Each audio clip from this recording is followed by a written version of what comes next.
All right, let's get this going. My apologies for not having non sequitur today. Was scheduled at noon. I couldn't get a hold of Nikki, and I woke up just still coughing really, really bad. And so I figured it's best to try to postpone it. I tried to postpone it to 5, still couldn't get a hold of her. And then she let me know that she wouldn't be available later, so I just rescheduled for Friday. I do apologize again. I'm not feeling the best. I'm muddling through it though. I'm trying, but I think it's the season. Everybody I know is getting sick, like everybody. So I'm just one of many. So I'm not going to dwell on it and pout about it too much. Although men are big babies when it comes to sickness, there's no question about that. Anybody who's ever been in a relationship knows that men are much, much, much bigger babies when they get sick than women are. I don't know what it is, but women, yeah, they'll moan a little bit, but men, oh my God, we were just sit there and we want to be pampered and we just feel like we're dying and we're like, please get us some water, get us some aspirin, get us some juice. Also, I've been, excuse me, I've been kind of a diva lately because I have not been feeling well, but my roommate's not feeling well either, but she felt well enough to like head out today. So good on her. Anyways, let me kind of give you a little background of what I want to talk about tonight. It's been a long time coming. We have just opened a challenge up to all people that I identify as agnostic atheists. Now, I've talked about this topic many times, but I did put this particular discussion on multiple Facebook groups. And I got to tell you, talk about non-productive. Oh my God. It's like not a single solitary one of them even understood what the hell I was talking about, why it's ambiguous, even though go watch Answers and Reasons video, Joe's video, which is in the video description. Don't watch it right now, obviously. But when you get a chance, go watch Joe's video. It's spot on. It uses the same arguments I use. And it's logically correct. It makes sense. He has a lot of excellent points, most of which were mine. But, he does his own little spin on it, which is great because he's very, very intelligent and knows this topic very well. Even Matt Dillahunty, who does not see eye to eye with me on hardly anything, he even agrees that the phrase agnostic atheist is nonsensical. And there's many different reasons for that. Like I said, Joe explicitly goes into each one in great detail in his video. I was going to do a review on it, but then after watching, I was like, there's not really much to review here because I don't really disagree with anything. There's nothing here that I can even kind of correct or anything. So I was like, there's really no reason to do a review on it. I'd rather just recommend people go watch it themselves. So I do recommend go watching his video when you have a chance after this video. So, excuse me real quick. Hang on one sec. All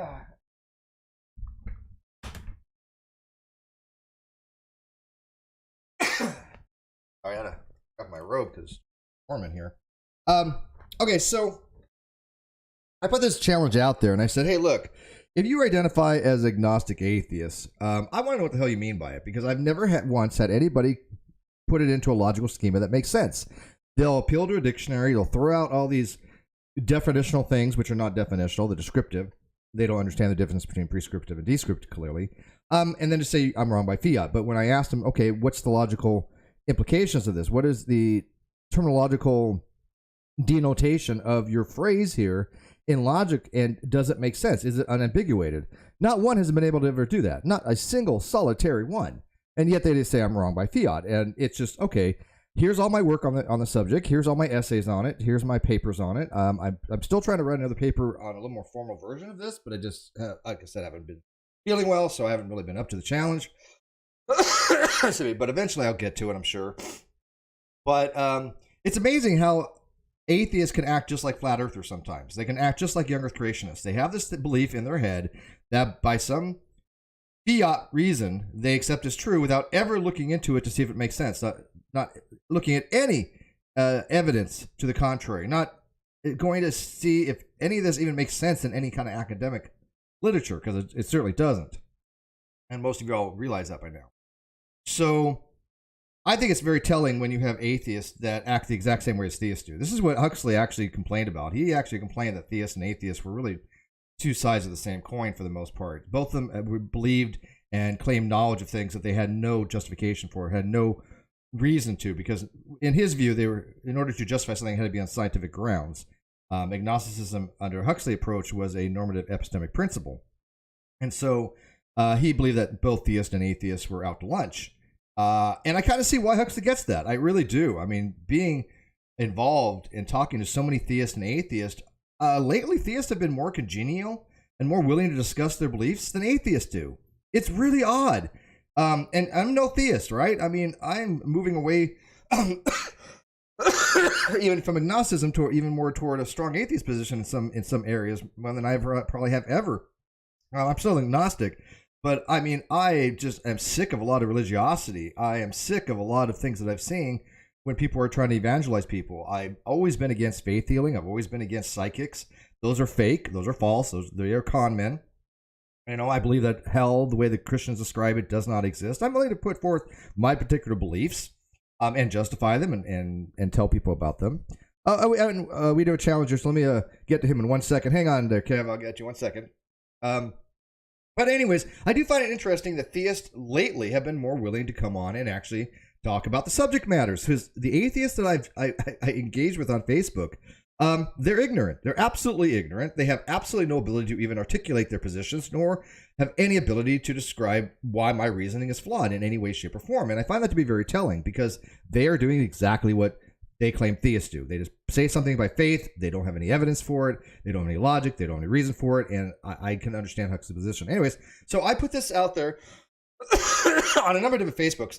One person who I've talked to before a little bit has welcomed the challenge, I guess. And we're going to see what happens on that. And his name is Kevin. So Kevin, by the way, I don't have any camera. I'm not running cameras today because I look like hell. I wasn't planning on using a camera. I thought you were because it asked me for mine. It does because of StreamYards, right? You got to have one because of StreamYards. Well, I'd rather turn mine off, to be honest. Yeah. So yeah, I know. I'm just showing a blank white chalkboard at the moment, anyways. So that's all people are seeing. They're not seeing you, anyways. Oh, they're not seeing me, right? Okay. But if you want to turn the camera off to save bandwidth. You just you have to connect with it. You just hit start cam and turn it off. There you go. Oh, wait a minute. There you go. Yeah, perfect. I'm on. Okay, the voice is now there and the camera's off. Looks like okay. Yeah, you're good. All right. So the outside, let me know if you can hear him properly. I know Kevin's been wanting to talk to me about this topic for a while. So I'm just going to dive into it. But the first question I really got to ask Kevin is what does he think that I'm asking when I'm asking to challenge people that self-identify as agnostic atheists to defend a position? Well, you tell me. It's your challenge. Well, I mean, yeah, but I mean, you obviously have to have some connotation of what I mean by that, right? Yeah. My commentation is that I used to identify that way, so I understand why it's used. Okay. I no longer identify that way, but it is nothing to do with anything you've said or on the topic. But I can try to explain that mindset. I don't know if I can tell you much more than you've already heard. Well, no, that's because fine. I know, yeah, you could do it from. I mean, because you used to hold the position. I mean, Matt Dillon had to used to be someone who self-identified agnostic atheist, and he realized it's nonsensical, and he no longer does so. Right. So people can change that. Is that okay? I didn't know that. Have you talked to him recently? Oh, he's made it very clear in many videos. I just did a review on one of his calls a couple weeks ago, and he even mentions my name in that particular video. But he says maybe 10 years ago he used to identify as agnostic atheist, but he no longer does because he feels that's nonsensical and that the four quadrant graphs are wrong. These are his words. I mean, I have the video on my channel if you want to watch it. But these are his words. Okay. Well, I go along with that graph. I can at least try to justify it because it makes sense to me. Well, which graph? There's numerous ones. I have a couple that I pulled up that I have here. Well, do you want to talk about the one that has certainty or the one that has? I put two on the screen. You can't see them unless you look on the outside, but I have two on the screen right now. One of them says it is possible to be 100% certain, and the other one doesn't require that. And one is more complicated than the other if you start talking about certainties. But that's the one I see more often. Well, I saw you made a variation on one of them that was interesting. But the one that I'm looking at is there's 4 different positions. Okay. Um, Let's go. and Let's go with the white one, which says Gnostic. It is possible to be 100% certain. Can you find that one? uh, um, mine is no, the one I'm looking for. I think I found the one I'm looking for. I can't show it to you, but You don't want to. You don't want to use the one with certainty. uh, I don't know. I don't. That's not the one that I'm using. Okay. The other Uh, one, the other one I have up there, it just says agnostic theist believes in at least one God. Agnostic atheist lacks belief in a God, doesn't claim to know that gods do not exist. So that is Or just send me the one you want me to post. I'll put. no, that's correct, but it's not. There's just little differences, like yeah, I'm reading. I'll read that. I'll read the definition. Does not believe any God exists. Okay. Doesn't claim to know that God does not exist. It doesn't say anything about certainty. Okay, so let's use that one real quick. Let's go with that one because that's what this particular one is. And let's kind of put that in logical notation real quick. So again, I wish you could be watching the well, I guess you know what? I could actually show you on StreamYard while I'm doing this. Maybe it'd be easier. So let me present, share screen, application window. There. Now you'll be able to actually see what I'm actually doing. All right. So this would be what it looks like from what you just said in logical notation, right? Does not believe P and does not know P. Is that correct? I think so. It's been a while since I've used like those notations. We'll give P as a proposition that God exists, right? So P is either true or P is false, correct? There was no other options. God either exists or God does not exist. I think it's correct. It's just I have to look carefully at it because if there's parentheses and you move them around, you know, it looks. But yeah, I think that's right. There's no parentheticals here. It's just basically P is a proposition, B is a predicate for belief, and K is a predicate for knowledge. So this actually is read as does not believe P is true and does not know P is true. Yeah, that's correct. All right, now looking at the first part of this conjugate here, it says does not believe P. Is that correct? Yes. Does not believe P can actually mean one of two positions, can it not? It can mean that a person believes the proposition's false, which implies does not believe, or it can be the position you have no position either way. Right? Both of them are non-belief positions, correct? I'm not sure if the first part of what you said, it can mean that it can also mean believes not P. If you have does not believe P, here I'll write it out. This can mean. Let me write it out for you, so people can see on the outside the reasoning. Give me 1 second here. I'm typing fast. All right. All right, so let me transition this so people can see it.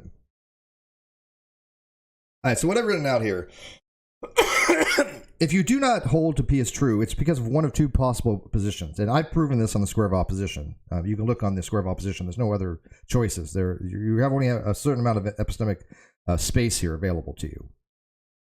If you believe something's false, you don't believe it's true, correct? That by epistemic entailment or implication. Now, again, we're assuming reasonable person. We're assuming a non-peculiar reasoner. We assume that somebody believes what they believe. They know what they know. So if you believe something is false, that implies you don't believe it's true, does it not? Yeah, but yeah, that's right. Okay, and or you could have no position either way on the matter. You can say I don't believe it's true and I don't believe it's false, which is traditionally understood as the phrase agnostic on P. So when you see agnostic on P, that means you don't have a position either way. So when you say agnostic atheist means does not believe P and does not know P, there's two major issues. This is only the first issue. One, does not believe P doesn't tell you what your position is. It doesn't tell you you don't believe because you believe it's false or you have no position either way. It's vague. It's ambiguous. Because I have no way to determine what your actual position is. Like, for example, it's simply the lack of a position. Well, hang on. Do you That's believe? why. Well, hang on. But there's only two choices you have here. B implies B, not P implies not B. P or no position either way. You don't believe P. So which is your position? The first one or the second one? Do you have no position? Do you not believe P because you believe it's false, or you suspend judgment and you have no position either way? Suspend judgment. Sorry,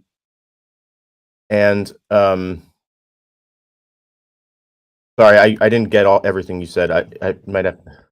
Sure. There's only three possible epistemic positions, rational epistemic positions. You believe the proposition is true, you can believe it false, or you can believe neither. There are no other possible rational positions. Right. So the part where I'm kind of going a different way is when you said the definition of agnostic.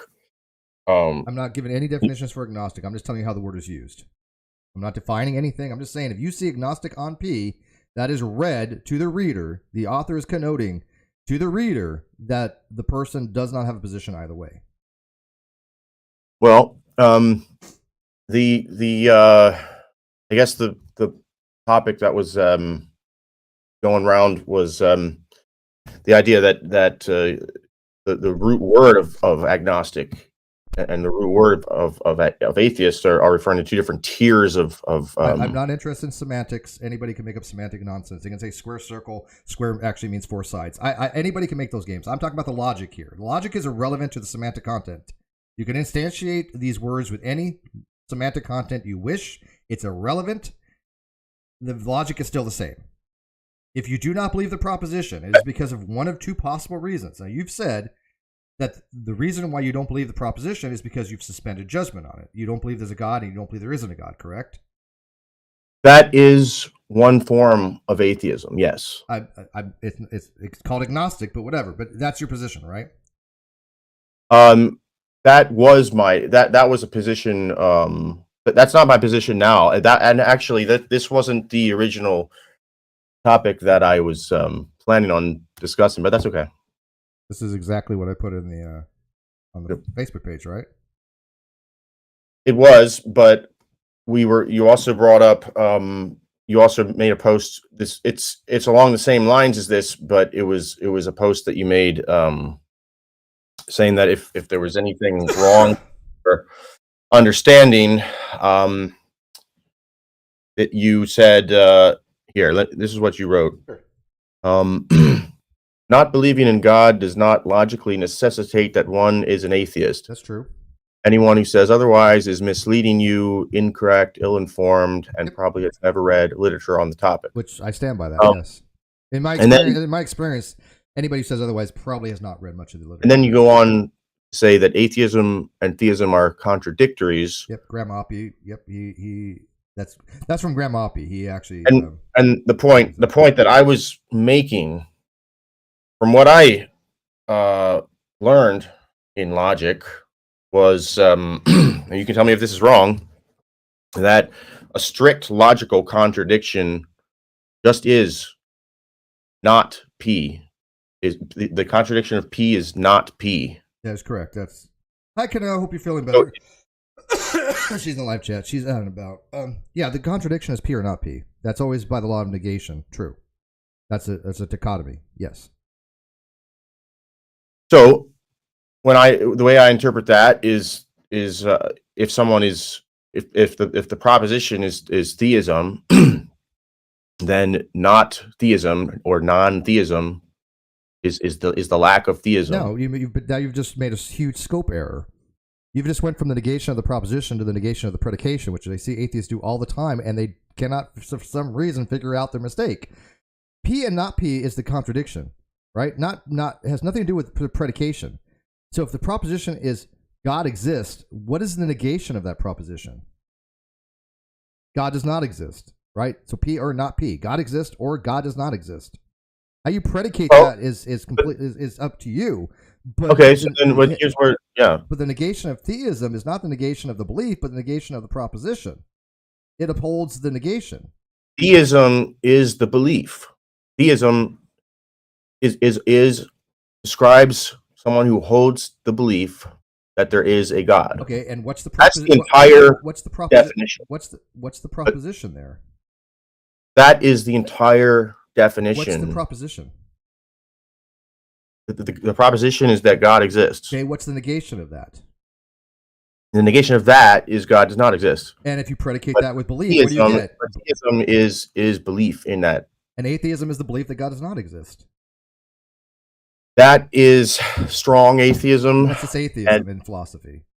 There's no but irrelevant to the logic. I'm still trying to get you to show that my logic is wrong. The instantiation of semantics. You could go back and forth all day. I don't really care. But the logic itself speaks for itself. I've shown on the screen right now that if you do not believe God exists, it's because of one of two possible states. You believe it's false, or you have no position either way. Now you've stated you have no position either way. Is that correct? It's correct that it's true that I did used to identify as agnostic atheist, so I know why and how. That's not my question, though. What is your position? Is there a God? Is there a God? That's not. No, I wasn't here to talk about my beliefs. But you get that it has to be one of two positions, right? Yeah. Okay. Well, or I don't know, and then so I hold the position. So I hold the position of agnostic on P, which means I have no position either way. So just saying I don't believe doesn't tell you whether I have no position either way or I believe it's false. It's ambiguous. Can you see that's ambiguous now? Yeah, but the thing you're missing though is that you're saying you can have not believing in P, and then the difference is that the other position is not knowing P. I've not even talked about knowledge yet. I've not even gotten to the conjugate. Well, that's why I know, but that's the conjugate. There's two conjugates here, right? There's the object of not BP and the object of not KP. I've not even gotten to not KP yet. That's a whole different issue, which has problems. I'm just sticking with the first part of that conjugation, right? I'm just doing a conjunction elimination. I'm getting rid of the not KP, right? I'm just using not BP because that's called elimination. So focusing on the not BP. The reason why you don't believe P is one of two possible reasons. You believe it false, or you have no position either way. I need you to agree with that logic or disagree with it. I'm sorry. Either you. If you do not believe the proposition, which part of that's written? The top line or the three bottom lines. If you do not believe the proposition is true.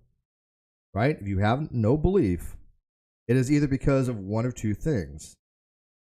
It is because you believe it false. If I believe, like for example, Santa Claus. I believe Santa Claus does not exist. Therefore, I do not believe there's a Santa. Okay? Right? Or I can say I have no position either way. I am agnostic on the proposition Santa exists. I don't believe he exists. I don't believe he does not exist. What the hell's that? Those are vastly different positions. Do you agree? Yeah, I think that you're not getting what I'm saying though about how agnosticism is on. I'm not caring how you define something. This is logic. My argument and my challenge to agnostic atheists is to show the logic is wrong. To substantiate the terminology using logic. This is why none of them are able to do it. So I don't care how you define it. Make up any definitions you want. It's irrelevant to the logic. The logic doesn't care about semantics. Is my logic correct here on screen? So the last line is what you want me specifically to address. Not be... The last three lines. Because if you are not BP, it's because of B, not P, or not B, and not B, not P. Correct? I mean, there's no other... If you could think of another logical option, please let me know. Outside chat, by all means. If you don't believe something's true, it's because you, A, and there's, by the way, we're assuming you are aware of this proposition. We're not talking about the innocence that Dr. Draper's talking about. We're assuming that you have access to the proposition. You've tried to evaluate the proposition. If you try to evaluate the proposition, there's only three outcomes. You believe it true, you believe it false, you believe neither. Rationally speaking. Obviously, irrationally, you can believe both, but we're not talking about an irrational position, which would be called peculiar reasoning.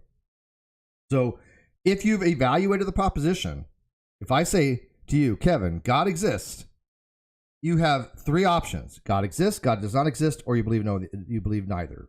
Now, you're not going to tell me which one you believe, or would you? Either God exists. Well, there's actually only two options in reality. Well, you either believe God exists, or you believe God does not exist, or you believe neither. Those are three options. No.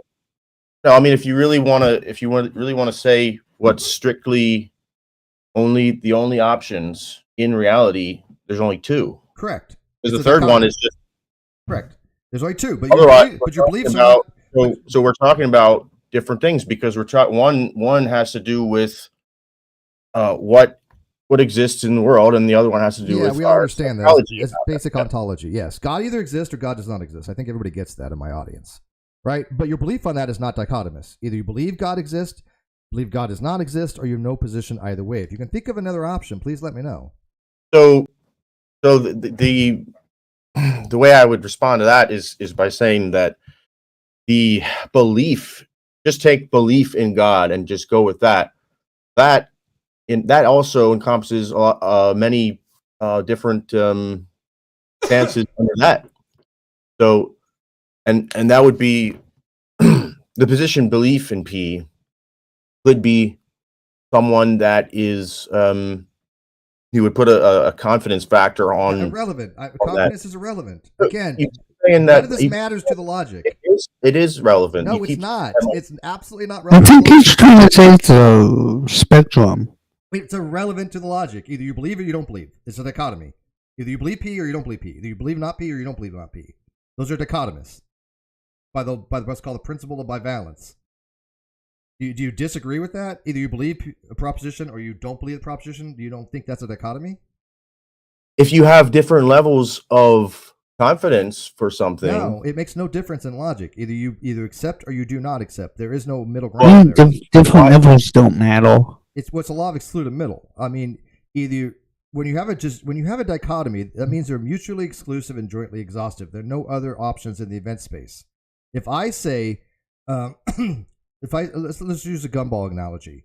Inside the gumball, right, machine, and assume they're like quantized. They're all either even or odd. There are no half pieces. It is true that they're either even or not even, and not even equals odd. Is that correct? Yeah, I think so. I was going to say was, either you believe P, or you lack a belief in P. I could phrase it that way, and sure. That's fine. But that's a dichotomy, and you also either believe not P or you lack a belief in not P. Correct? No. No. How is that not a dichotomy? Are you rewriting classical logic? Because that's basic classical logic. Either you accept not P or you don't accept not P. Either you believe not P or you do not believe not P. There are no other options. Those are our logical dichotomy. What's the third option for that? Sorry, didn't you say that there's three different stances? There's three logical epistemic positions, but those are not dichotomous. If I can believe something to be true, that's one. I can believe something to be false, that's two. Or I can have no position either way, and I neither believe P or not P, which is three options, correct? Mm-hmm. Or I can believe both, but that's irrational. I think you would agree that holding contradictory beliefs is not rational, correct? Correct. Okay. So there's three rational epistemic positions. This right here on the screen is showing you there's two possible epistemic positions by saying I do not believe P. I don't know which one you hold because it's ambiguous. If one object, not BP, can mean two different things that are vastly different positions, why would you use such a terminology?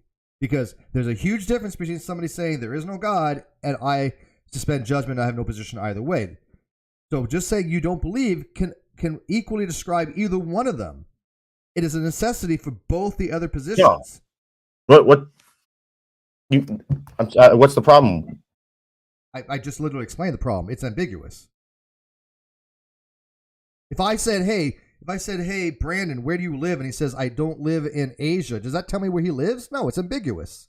It gives me no information on where he lives. So Dude, tune on your mic, Brandon. So you don't. Reality. So you don't see. So you don't see that you don't see a difference between belief and knowledge. I have not talked about knowledge. Why do you keep bringing up knowledge? I literally just told you I'm not talking about the conjunction of knowledge. I'm just talking about belief here. It has nothing to do with knowledge. Keep knowledge out of the conversation because that's just not honest, man. Because I'm talking about a dostastic state. Dostastic means belief. So just dealing with beliefs has nothing to do with knowledge. We'll get to that because there's a problem there too. But I'm trying to show you that by using your terminology for agnostic atheists, using your usages that I've converted into logic, it is ambiguous. Because I don't know what your position is. And you won't tell me your position. You won't tell me there's no God or you suspend judgment. I can't really like narrow you down in there. My position is I've suspended judgment. What is the outside chat? What's your guys' position? All right, then. Okay. I mean, do you want to? I guess I'll just say, I do want to hear what the people in the chat say, but yeah, I was talking about semantics, and when I got to that point, you didn't want to. You said we couldn't talk about semantics. Well, no, I could, but it's irrelevant to the logic. Why does logic give a damn about semantics? When does predicate logic or propositional logic give a damn about semantics? It doesn't. It only cares about the propositional truth values, correct? That's why it's called sentential logic or propositional logic or predicate logic. These only deal with the truth values of P. It has no relevancy what you instantiate it with. P could be any proposition you freaking want. If I say P equals X of X, would you agree X of X is true? X equals X, I'm sorry.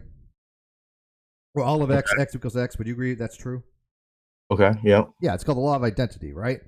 Now, if I say I do not believe X equals X, it's because, one, I believe X equals X is false, or I have no position on it either way. I can instantiate P with anything I want. I don't care. It's semantics. But there are only two logical positions. My position is I've suspended judgment on P, which means I've suspended judgment on not P because it's what's called closed under negation. If you suspend judgment on a proposition, you automatically suspend judgment on the negation because of closure. So I don't know what your position is. You're not going to tell me whether you accept there is no God or you suspend judgment. Is that correct? You're not going to tell me one way or another? Yeah, I wasn't planning to go into my personal beliefs because they're personal to me, but yeah, I did at one point identify as atheist agnostic, as I say, for semantic reasons. Yeah, I still don't know what your position is, though. Well, at the time, I identified as I didn't an ask what you identified. I want to know what your position is. It's only three logical positions. Which one are you? I mean, that was my mindset at the time. That was what I thought about. Kevin, yeah. We've already established there are three rational epistemic dispositions. That's it. Believes P, believes not P, believes neither. There are no other options in the event space. You've already agreed to this, and this is correct. I assure you, there's no other options in the event space for dealing with rational positions. What one is you? Which one do you hold to? Believe P is false, or not believes neither? My position was that I didn't is. Wait. See, you keep cutting me off. Well, you're not answering the question. You're being evasive, dude. Yeah, you're not answering the question. I didn't ask what your position was. You changed the question. I'm asking what your position is. There's a difference between is and was. Was is past tense. I'm asking you, what is your position? Okay, can I finish my answer? Yes, please. I hope you do. I've been waiting. My position was when I was an agnostic atheist, I had defined atheism as not a theist, so I didn't believe in God, but I didn't claim to know that there was no God. Okay, let me ask my audience. Did he in any way? What about now? Did he in any way answer my question? Not at all. This is what I'm saying, Kevin. With all due respect, atheists that you're sounding like are dishonest. You're not answering a simple freaking question. This is what drives me nuts. You're doing the same thing a flirter would do. There's only three possible answers, and you gave none of them. Yeah, he's trying to say what your position is. There's only three possible rational positions: believes P, believes not P, or believes What do you neither. believe, dude? 1, 2, or 3. There are no other answers to that question. That is a direct question. None. Which one is it? 1, 2, or 3? I'm 3. I mean, okay. This is If not you're gonna- hard. This is basic logic. No, I'm saying that what's wrong with the way that I Because it tried to doesn't frame answer. Because it doesn't answer the question. Nobody in my audience has any idea what the hell your position. It's a non-position. Nobody understands what the hell you're saying because you're not giving me a position. that's exactly most non-believers. I'm not asking Don't most think non-believers. about it. I'm asking you. Do you either you believe it's true, you believe it's false, or you have no position either way? There's 3 positions. Period. None other. You already agree with that. Which one are you? Either you believe it's true or you don't believe it's true. We've already established that. That's a dichotomy. But there's 3 logical epistemic dispositions. Believe it's true, believe it's false, believe neither. There are no other possibilities. If you believe neither, you don't believe it. If you believe it's false, you believe you don't believe it. So both 2 and 3. We're getting. Hang on. Both 2 and 3. Both 2 and 3 imply you do not believe P. So I've asked you now 5, 6 times a simple question about your position, and you've been unable to answer a simple question. And you wonder why I get frustrated with atheists trying to pretend they're logical and rational on this particular subject when they cannot answer a simple question. So I'm going to ask it one more time, and I'm really, Kevin, honestly, please listen to the question and answer it directly. I don't want equivocation. I don't want semantics. There's only 3 possible positions you can have that are rational. That's it. 3. Do you agree with this?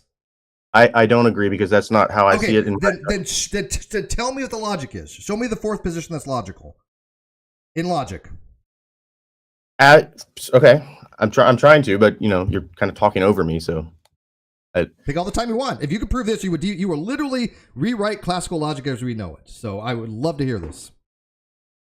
Well, so my beliefs, as I say, there's belief, and I'm gonna. You don't want me to see what I'm gonna say. I know you're gonna say I can't talk about it, so. Because all I want to know is 1, 2, or 3. Pick a number. That's it. Either you believe it's true, believe false, you believe neither. I don't know any other option you can have. Okay. I'm gonna go with. You're gonna give me a 4th option. So okay. All right. Let's say let's just suppose I believe it's true. Okay. All right. So then what? All right. Well, if you believe it's true, then you don't believe that it's false, correct? Right. And you don't suspend judgment, correct?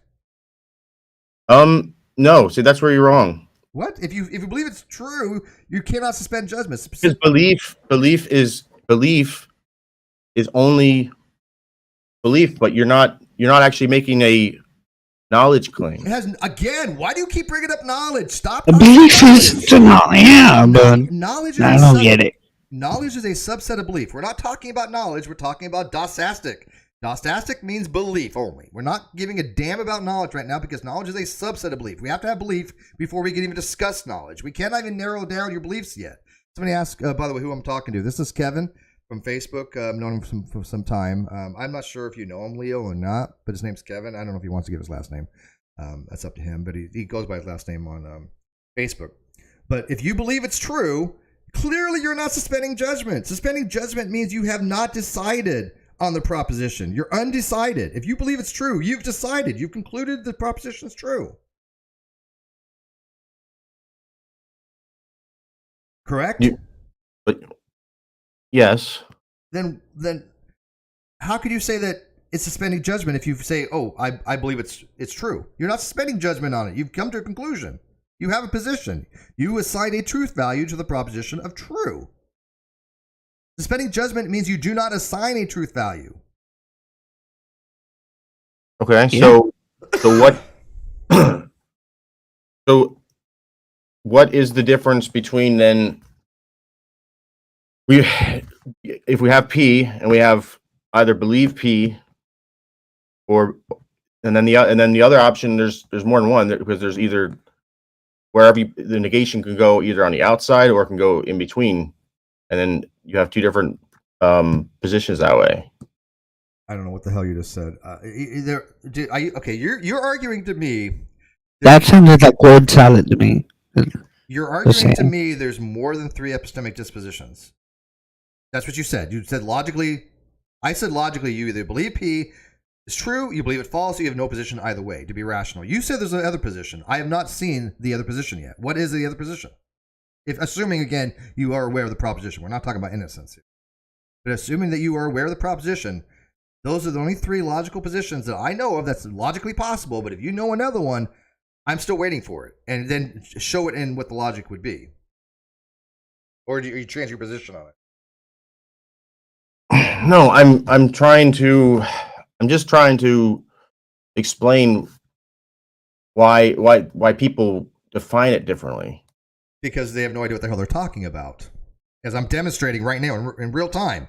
Because you've not established there's a 4th position.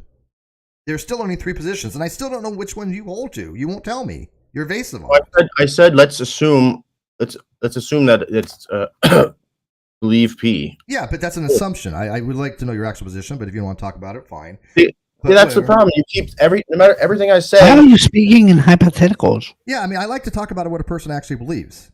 I want to defend their belief. I even put in my Facebook page, on the writings, I want an atheist to defend their beliefs. And you're coming in and you're not defending your beliefs. You're defending a hypothetical. Why is that? Because this was something that as I say, well, nobody else was willing to do it, for one. No, that's true. I will give you that, man. That is a fact. You can tell my audience, how many people did I talk to, and not one of them put their big boy pants on, and not one of them manned up and was willing to put their money where their mouth is and try to defend their position. Not a single, solitary one of them out of how many dozens were I talking to, Kevin? So I will give you props for that. You were the only one willing to even have to man up and talk about it, which that's admirable. I appreciate that. No, I really do, because the rest of them cowered away. They're complete cowards.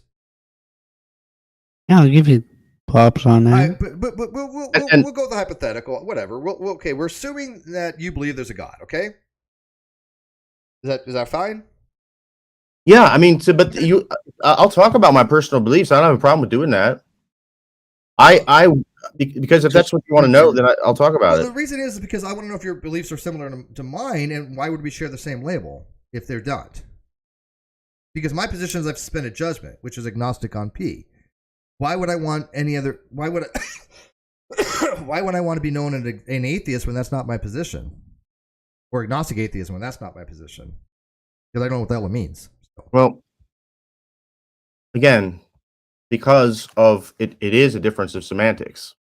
So no, the ambiguity is logic. You agree but you don't want to I'm showing the ambiguity is in the logic, not the semantics. What you see on screen is proving that the phrase "I do not believe P" is ambiguous. It shows this because it's one of 2 possible options, and both those options are very, very different from each other. You do agree with that, right? Believing something's not true and not having position are vastly different statements, correct? Okay. I mean, somebody saying there is no God is different than somebody that's saying there is a God, and both of them are different from somebody saying I'm not making a statement either way, correct? You don't agree with that? I think it's right. Yeah, and then makes sense to me.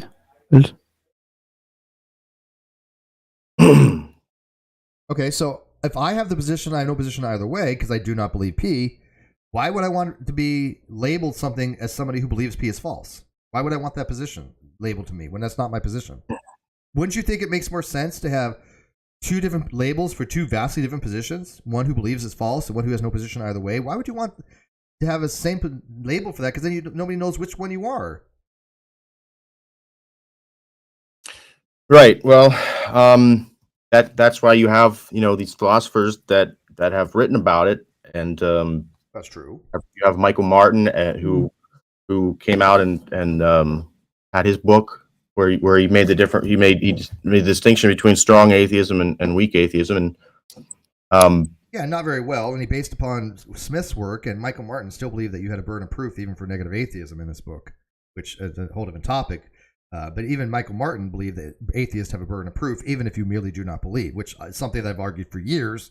But that's a whole different argument.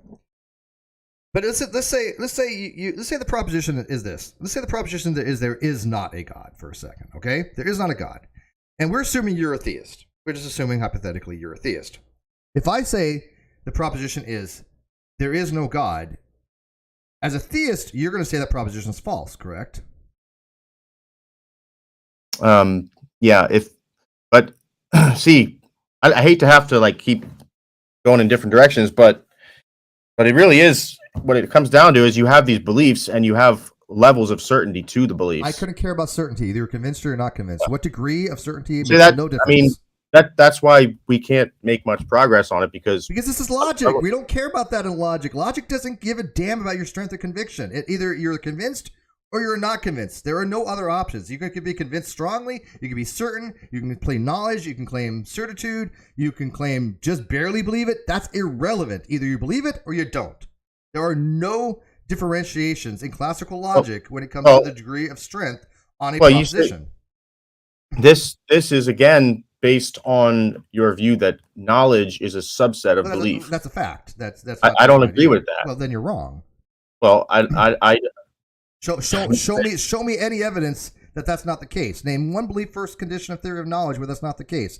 Now, if you want to talk about Tarski's semantic theory of knowledge, we can, and you want to make an argument knowledge is not a subset of belief there. Okay, but in any non-pragmatic, non-semantic theory, all theories of knowledge, every one of them is predicated on justified true belief or justified true belief plus. And what are the three conditions for justified true belief? You know? Does my audience know? Wasn't this also responded to in the 60s and there was shown to be a problem with this definition of knowledge? There's something called the Gettier problems, but the Gettier problems are in any belief first, as what Dr. Linda Zabesky, who's one of my favorite epistemologists, pointed out. It has to do with epistemic luck, but so what? We still have what's called truth tracking additions, which can minimize that, called safety and sensitivity. Have you ever heard? If you've ever talked to people, I assume you believe in evolution. Yes, of course. Now, have you ever heard an evolutionist when they're debating a Christian? The Christian will say, You believe in evolution, and they try to paint it as a belief, and then they attach faith to it. That's called equivocation fallacy. And the evolutionist says that, well, actually, I don't believe in evolution. And then they'll say that they know it or that they're being stupid and they're equivocating and they're catering to a fallacy. That's called equivocation fallacy. What is belief in epistemology? It means that you hold position true. If the proposition is evolution happens, do you hold that true? Yes, I believe that happens. When a theist starts using belief to mean pistis or faith or something like that, they're being dishonest. So why be dishonest back to them? Why equivocate the term? If somebody asks me, do you believe in evolution? Yes, I do. And if a theist says, well, that's faith, then they're an idiot. And I will call them out for an informal fallacy of equivocation. So what? Big deal. What's that got to do with what we're talking about? Because if the evolutionist would say, evolutionists would say that they don't have a belief in the same way that. Yeah, and they're an idiot. They're idiots when they argue like that. They sound like flat earthers. But do you at least admit that there are people out there? There's a lot there's a lot of people that don't agree with you. Well, I don't care if people agree. I care what they can demonstrate. There are people that think the Earth is flat that don't agree with me that it's a regular oblate spheroid. So what? This is logic. I've challenged atheists to show the logic is wrong, and nobody's been able to do that. Why is that, Kevin? Why can't a single solitary atheist show my arguments to be wrong using logic? Why is that? I mean, even the only people that even know that try is like Alan, a friend of mine who knows logic very well. He tries, but even still, he has to agree that it just distills down to what the normative uses are, and he holds atheism as a psychological condition, which is an antithesis to or antithetical to what Draper does, because I hold them propositionally. So we're talking about two different states. He's talking about from a psychological point of view, and I'm talking about propositional. So we're not even having the same conversation, really. But at least he understands the logic. But other than that, I want you, Kevin, to explain to me what the hell is wrong with on the screen right now, and why is it that you cannot accept that it's ambiguous, even though it's staring you in the face, that's saying, I do not believe P is ambiguous. So what? So one more time, state what's on the board. Read it out. I do not believe P is true, and I do not know P is true. I do not know P because I believe P is false, which implies I do not believe P, or I do not believe P, and I do not believe not P, which is called agnostic on P. If you do not believe something true, it's because of one of two reasons. You believe it's false, or you have no position either way. There are no other options, I assure you. You know I suspend judgment, right? So I'm the number 3 on that. As a theist, you would not. This would not hold true to you because you don't believe P is. You don't believe P. You do believe P. If you're a theist, you would say believes P. Yeah. I mean, I think this might be because the chart that we had, you altered it a little bit. I didn't alter anything. I mean, I have my own version of it, but I mean, the chart that I'm talking about. Oh, Wesley, dude, come on, dude. Are you gonna talk to me about Jesus? Because I have no interest in Jesus right now, Wesley. Wesley Curry just popped up to talk about Jesus. I have no interest in Jesus right now. We're not talking about Jesus, but you're welcome, Wesley, to talk about the logic if you want, or not. Well, logically, you'll get $32,523 in cryptocurrency to be branded like the little stupid motherfucking animal that you are, and then you'll get to eat children for $40 a bag. It'll be called the Omni. That's cheap. You're a moron. You're an idiot. That's only $40 for. And I shut your little puny soul that you don't have the peace now. So wait, baby. And when all the Christians fly up to meet Jesus, there's only one going, and you ain't it. So baby bags only $40 nowadays. God, I want no, it'll be extruded in little bags of salted meat labeled tuna. I want people to meet Wesley Curry III. He's a mentally unwell. It's the second written in the book of Leviticus. And I kicked him off the show before because you pissed me off and you pissed Jesus off so much that we shut your soul that you don't feel that peace that you had for 18 years now. I have a policy. I don't deal with and I can open it up with the snap of a finger, and I can shut you down with the snap of a finger. I have a policy. Podcast if I could. Brandon, I have a policy. I don't deal with mentally unwell people. Here goes the gaslighting trick. This is not gaslighting. You are mentally unwell. Yes, it is. In my humble opinion, you need to seek psychological help. Have you gone to a That's therapist? Gaslighting. That's not gaslighting. Do you know what gaslighting is? Gaslighting is having you question your sanity by me telling you something that isn't. Do you know why you don't feel that Christmas feeling now? Because I said so. I'm Jewish. Sorry. You're Jewish. Blend, don't mix is the secret Jesus gave to Noah. You're anti-Semitic too. No, I'm the only Jew here. So I'm not Jewish. No, you're not. My mom's Jewish. Blend, don't mix the Jewish secret. You don't believe in it. You're not a Jew because of that. But that doesn't matter to the eyes of the church. The man of the earth speaks and interprets every language, has the dove, meets Noah, gives him the plum. You're not to tell it outside the house. You're not to write it on paper. I'm him, fucker. Wesley, should we only eat free-range babies? Is that okay if they're free-range or organic? Want to gnash your teeth, Allah? Yeah. I like them full range. Yeah, free-range, I think they're more tender.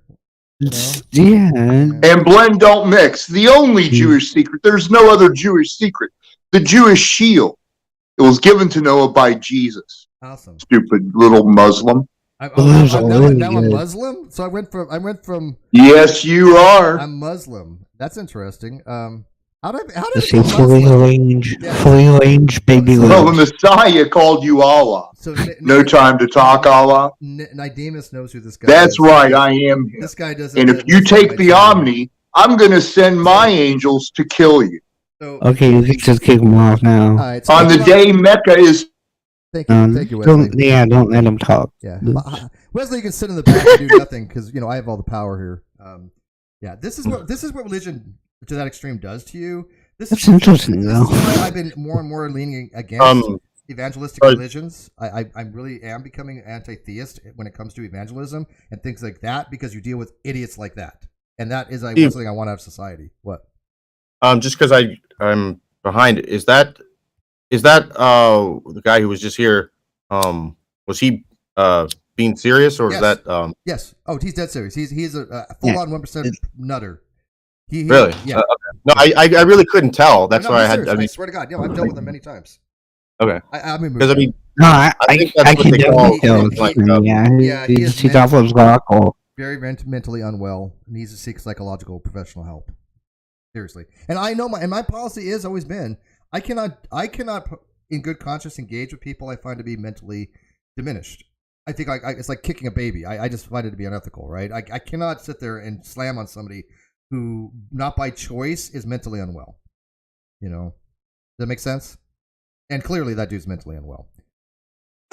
Anyways, back to the subject. Let me just say, I do want to say that I am, in case you're not aware, I'm actually a fan of your show, and I know you watch Non Sequitur and stuff like that. Well, I've seen it before, and appreciate it. I don't hold any animosity toward you on this topic, but you asked why I wanted to discuss it, and I did, as I say, I have changed my views, and today what I believe is, as I say, personal, but but yeah, that was what I used to believe, and I only wanted to try to explain why people believe that. So that was what.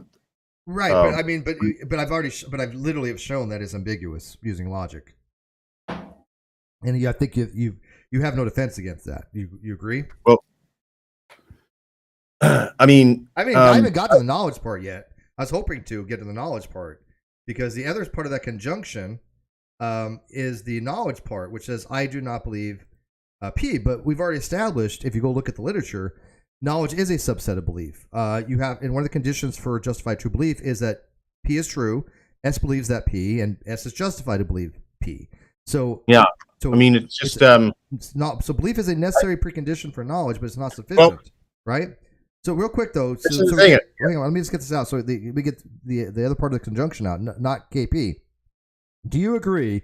And just you can go research this on your own time. You'll find out that we are correct on this. But assuming that knowledge is a subset of belief, if you look at the very top line here, does not believe P. Do you agree that if you don't believe P, you cannot know P? Therefore, the does not know P is superfluous. Oh my! It's irrelevant. It's superfluous. It's not telling you anything. It's not adding any information because you've already established by not knowing P, you don't have a belief. Or so you don't have a knowledge of P. Yeah, I follow what you're saying. Good. But I guess where we differ is that again, I was just trying to show how the definition got the way it did. Well, there's multiple definitions. Again, I was like, do you want to talk about certainty? Because some of the definitions are agnostic atheist is uncertain. Agnostic atheist is somebody who's certain there's no God. Some people say that Gnostic atheist is somebody who knows there's a God. Some people say Gnostic atheist is somebody who just believes there's a God. There's many different versions. And then some people talk about the nobility of God. They say that Gnostic atheist is somebody, or agnostic atheist is somebody who doesn't believe there's a God, but believes God are unknowable, which is two different propositions, which is even more confusing. There's no one set usage of the term. It's just nonsense. By the way, Sybaris, do you agree? Do you agree that knowledge is a subset of belief? Propositional knowledge, yeah. Yeah, we're talking about propositional knowledge. Well, let me just say, then my position today is then it would be an agnostic. Okay, you would be agnostic, so you suspend judgment. And that's the thing is that I suspend judgment, but I mean, that's basically what it is because that would be the closest. Okay, and that's fine. So let's say there's somebody who believes there's no God. Brandon, do you hold that position? There's no God. Do I? Yes. Okay, so Brandon holds the position there's no God. That's not the same position as you or I, correct? I'd say because of belief. Oh, Right. But if you hold the positions of God, that's not the same position Kevin and I have, correct? you're saying you suspend judgment? So yes, Right. correct. So what makes sense axiologically speaking to have the same word signify both positions when both positions are vastly different? Why would you want the same word to describe that? It makes no sense. Well, Nope, no sense at all. Why is it that the term agnostic only started to exist a few hundred years ago? Because he used the root nous, N-O-S, to represent the illusion of having knowledge. If you read Agnosticism 1903 by Robert Flint, who was a contemporary of Robert Huxley at the time, he was talking about Huxley's agnosticism, which was a normative epistemic principle. And he mentions the phrase agnostic atheism, but he's using it in terms of the scientific method, which was predecessor, or I said an antecedent of Huxley's method. Huxley basically believed that you had no justification for something unless it was on solid scientific grounding. And that was his normative epistemic principle, that you could not be justified to believe something unless it had scientific basis, which, again, we don't accept that in epistemology. But he used the term nous, G-N-O-S, to represent his modern agnostics at the time, who he felt had claimed belief and knowledge about God, that they were unjustified to do so, and claimed that they had the illusion of having knowledge about God. So that's why he used Gnos, because Gnostic does not mean epistemic knowledge in philosophy. Gnosticism is a very specific type of esoteric knowledge relating to what's called the divine spark. And this divine spark in Gnosticism is what Sophia left behind when she fell from Palmyra and left it behind on everybody to get back to the actual God, which was called the unknown God. Because they felt that this planet, this universe, was created by a trickster god by the name of Yaldabaoth, and that Jesus was a messenger telling people that we live in a fallen world, in a world created by a trickster god, and the real world that created Palmyra and the heavens is the unknown God, and everybody has the knowledge inside of them to obtain apoptosis and basically become one with the divine again. That's what Gnostic meant. That was the actual usage of the term Gnostic. It referred to a very, very special esoteric knowledge that's inside everybody, not just some epistemological or epistemic usage of the term. This is where a lot of atheists get very confused because they don't do the reading on it. Now, has Matt Dillahunty changed his definition of atheism? Is he still an atheist? He holds that atheism is anybody who doesn't believe there's a God. So he hasn't really changed then. But he doesn't identify as agnostic atheist because he agrees that agnostic atheist only makes sense if atheism isn't a positive case. And he's right on that. If atheism isn't a positive, so you're saying, but he still has a different definition of atheism that you do. He uses a different uses of the term. I use the more sensu stricto academic version of the term because that's what you read in the literature. Not many places use his usage in the academic literature. Very, very, very few places. So you guys, you spoke to him before, right? And I've asked him. I asked him, does he still think that agnostic atheism is nonsensical? The last time I spoke with him. So then, what is it that you were? You don't speak to him now because of something personal. Well, two reasons. One, he will never speak to me because he cannot refute my logic. And two, I still have personal beef against him for what he did with insulting an abused ex-boyfriend of Kyle by trying to character assassinate him during the non sequitur trial, and that he never apologized for that. And that to me, I will never. Oh, I remember that. Yeah, I can't see how I could forgive him for that because he went out of his way to character assassinate a witness in the case when the witness was telling the truth. That's bullshit. So yeah, I have some personal beef with that. The psychopath, man. But it's safe to say that you disagree very strongly on the definition of atheism, and there's no such thing as the definition. These words are used. There's no prescribed definition in the English language for a word. We don't have prescriptive language. We have a descriptive language. So how the word is used in academia is the belief that God does not exist, almost ubiquitously. Very, very rarely is it used otherwise. His usage is that anybody who lacks a belief is an atheist, which is prescriptive. He's a prescriptivist. I'm not. He's arguing that anybody who falls in the definition, falls within the description, is the label. That's prescriptivism. That's not descriptivism. And then he doesn't understand the difference because he's labeled me a prescriptivist when I'm not. I don't argue that anybody who fits the definition or the description is that label. I argue that's back-ass words. I wrote an essay on it called by definition. Explain that. Okay. So what? But why is he wrong? I guess is what I'm asking. What?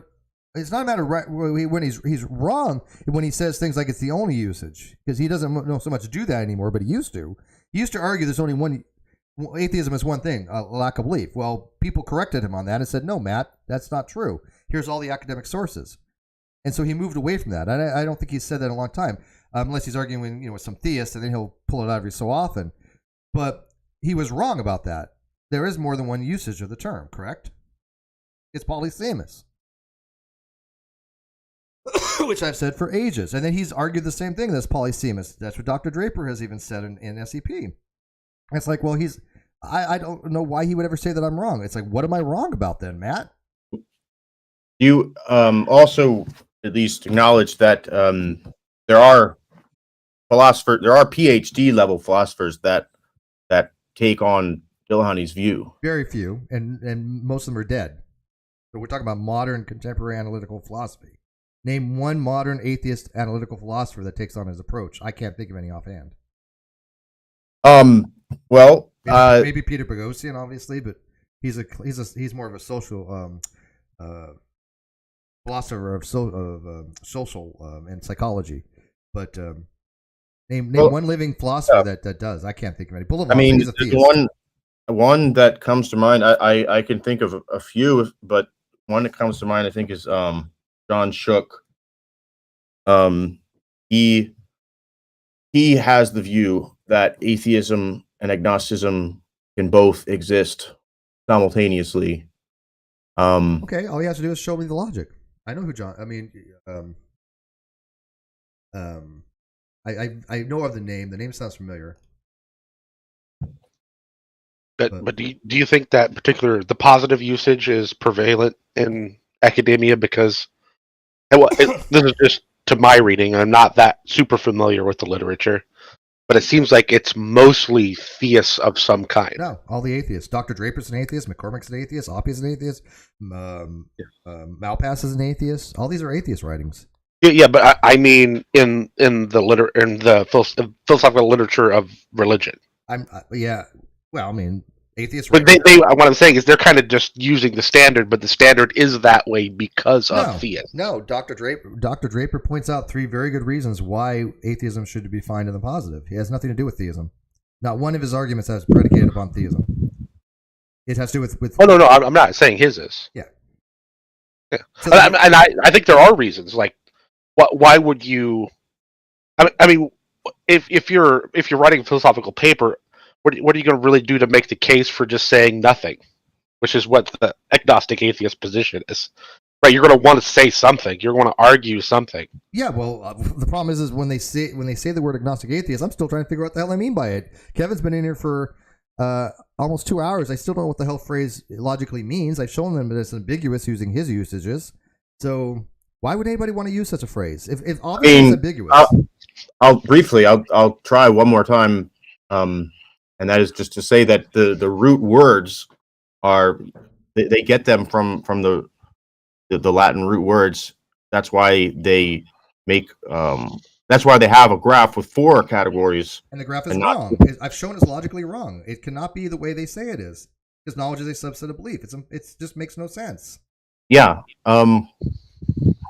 Well, I mean, I keep on proving over and over again using logic is ambiguous, nonsensical, and you haven't given me a reason to show otherwise.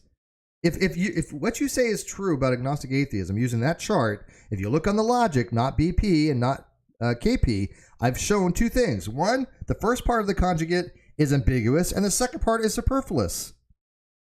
And what's worse is if you start talking about Gnostic with a G, saying that it's somebody who knows there's no God, then your object in that particular case is the belief there is no God, because knowledge is a subset of belief. But Does that make sense? Wait, does that make sense? That's a critical point. Do you get that, Kevin?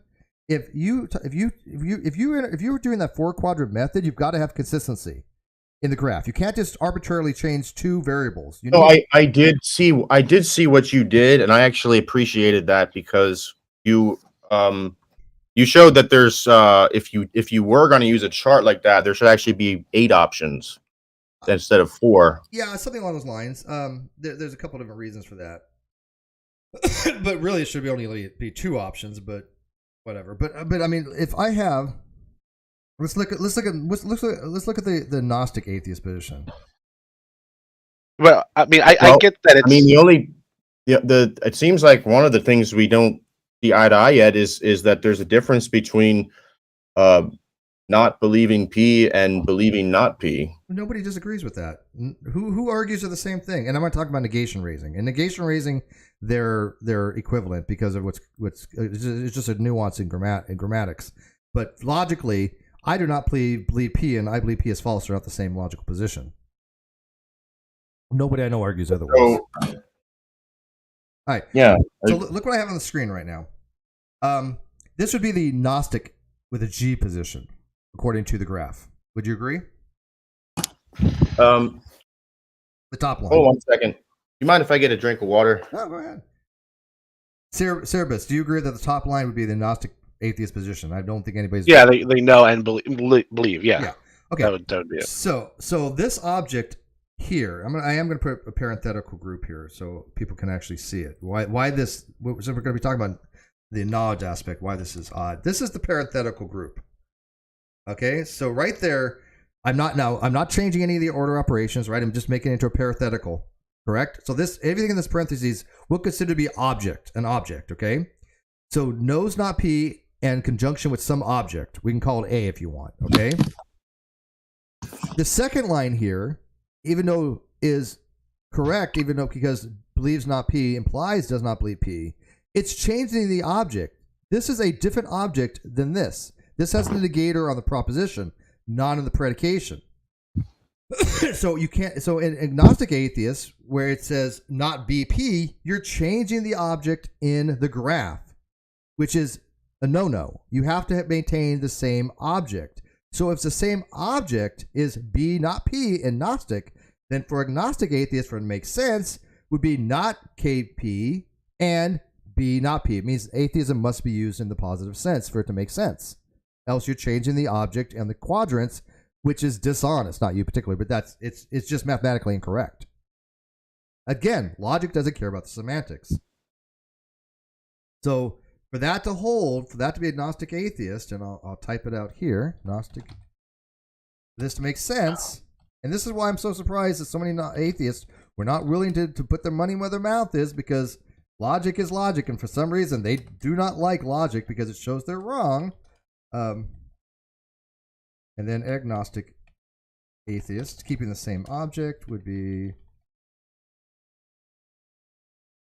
And by the way, you guys do realize that conjunctions here are commutative. So in other words, it doesn't matter what order you put them in. Oh, yeah, I mean... Yeah, I just want to make sure the audience knows that. Because...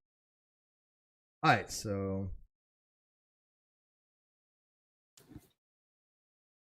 All right, can you guys see this on the outside? Fair enough. All right, so let's look at the graph, the quadrants, okay? In the quadrant of Gnostic Atheist, in order for it to make sense, atheism must be positive. There is no other... I don't see how anybody could argue otherwise. Because if you know P, that implies you believe P, because knowledge is a subset of belief. Correct? Everybody? I mean, I get what you mean, and I think I agree. But wasn't that one of the cases someone brought up as like a right where a Gideon issue where you could look outside and know it's raining but not believe it? Yeah, that's called Moore's paradox, but it has nothing to do with what we're talking about. That's called a peculiar reasoner. That is really nothing. We're talking about a rational agent. All right, so these are the possibilities.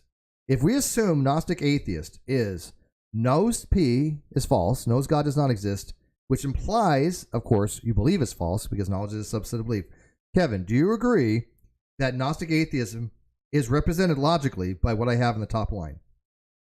I don't actually agree that knowledge is or should be thought of as a subset of belief. Then you're not talking about modern epistemology, but assume arguendo that it is, because again, that's if you look at the three factors that make knowledge, one necessary condition is believes P. There's three things for justified true belief. Correct? It's called a tripartite theory of knowledge. Well, I mean, modern epistemology includes the other versions of knowledge. Yeah, but we're talking about the most common. Do you want to talk about Tarski's semantic theories? Because I'm not that hip on semantic theories. I'm just talking about stuff like Bertrand Russell introduced for like knowledge of. Knowledge of basically awareness. Knowledge of and knowledge that are not the same thing. Knowledge of something and knowledge that are not the same thing. What does knowledge that mean? If I say know that P, what am I saying to somebody? Well, it means you know the truth value of a proposition. But what does that mean in philosophy? It means I met three conditions. Know that P, that term, know that P, means you've met three conditions. Those three conditions are the proposition's true, you believe the proposition's true, and you're justified to believe the proposition's true. That's what it means when you say know that P. Yeah.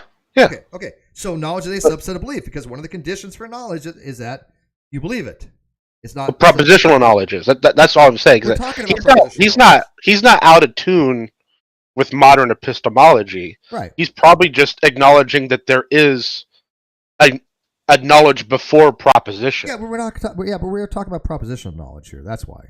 And even when you came in, we agree we're talking about propositional knowledge. Yeah, but I'm not so sure he's agreeing to go along with that. Okay, well, I think he's just pointing it out. Well, that's fine, but Kevin, do you agree, at least commonly understood in epistemology, knowledge is a subset of belief? Do you believe that's actually common understanding? That's not the way I think of it. Well, but that's not what my question is. My question is in philosophy, that is the most widely common by any means. I don't know anybody who doesn't hold to that, but whatever. If you know somebody who doesn't, that's fine. But do you accept that in philosophy, it justified true belief is those three conditions? Justified. Yeah, I mean, I know there's justified true belief plus, but that just means there's a truth tracking condition, which is called safety. Yeah, you're asking to just assume that. Yeah, you do. Okay. Can you assume that knowledge is a subset of belief? Because it is in any modern form of philosophy. I mean, again, any non-semantic theory, when we're talking about propositions, every one of them has belief first. In other words, you have to believe first before you can know something. It makes no sense that I know something's true, but I don't believe it. That would be weird. Right? So, do you agree that logically speaking, Gnostic Atheist must be, if you know P, that you also believe P? And this is what Matt argues as well. I mean, he's absolutely right on this. He agrees that atheism must be in the positive case to have a Gnostic Atheist with a G. Do you agree? I'd like to, say that I will accept that, and I will agree that it is. You're right that it is the most widely used understanding of that. But that doesn't mean that I have to accept it. That's all. Fine. Yeah, no. Look, if you want to rewrite epistemology, go ahead. But I'm talking about if you want to go past a class, this is what you would need to know. Okay, simple as that. This is what you would have to put on any test in order to pass it. Okay, at least go with that. Okay, so we've established now. Hey, by the way, hi Stuart. How you been, man? Oh, hi there. This is the first time I've popped in. I apologize. Hi. Yeah, no. I think you popped in before ages ago. I think, didn't you? Oh no, not an audio. Not an audio. Okay, well, welcome, dude. How you been though? I'm good. Outstanding. I just when I hear the argument.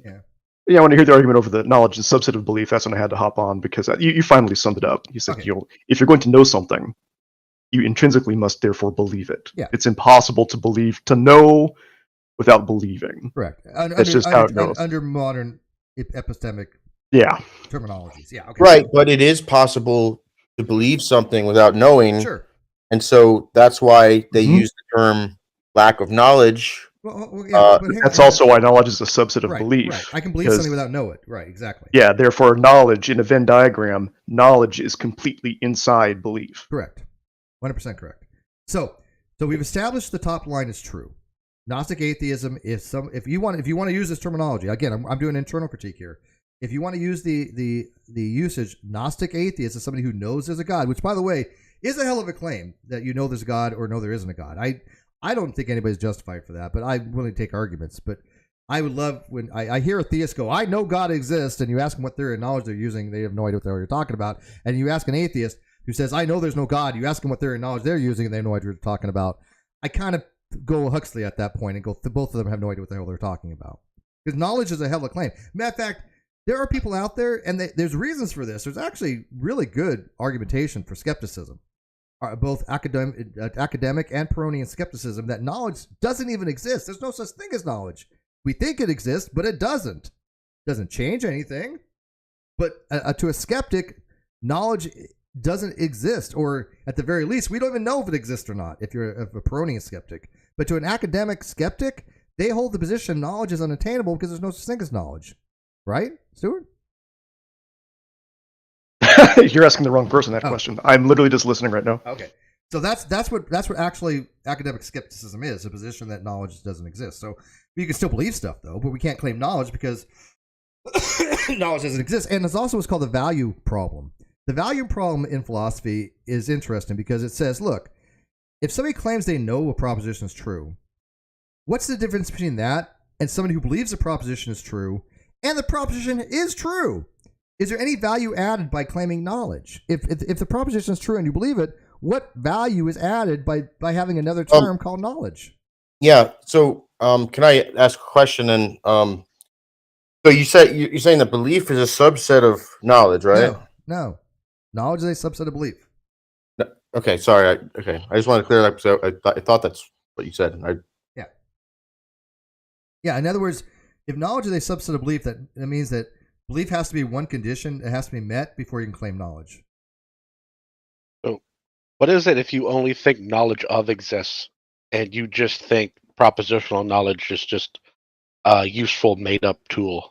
That's fine. Knowledge of just means you're aware of something. Yeah. It doesn't mean that you actually are talking about epistemic knowledge, right? So, I mean, as long as you understand the differences in usage, I don't got no issue with that. It's just people equivocate. People equivocate knowledge of with knowledge that, and they're not the same thing. Oh yeah, but I'm not equivocating the two. I'm saying that the one doesn't actually exist. Yeah, the knowledge that may not exist. The knowledge of does. Right? I if I know of something, if I have information about it, that's not propositional. That's psychological at that point.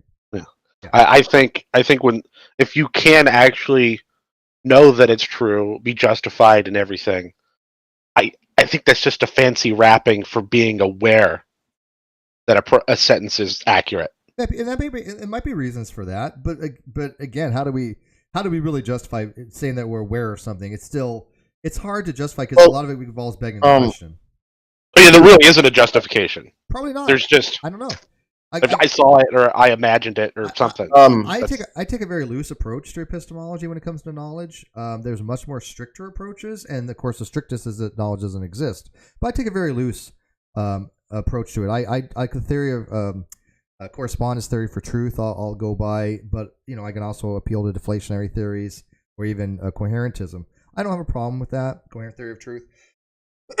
It doesn't really matter to me as long as I understand what somebody's talking about. They can pick any variation of that they want, but when I talk to people, they don't understand the difference between levels of conviction. Belief is one level. Knowledge is another level. Certainty is another level. And then if you want to go on even further, you can go into epistemic or Descartes certainty, which would be the highest. Those are different levels. Steve, so do you agree then that someone can believe God does not exist, but they also can say they don't know?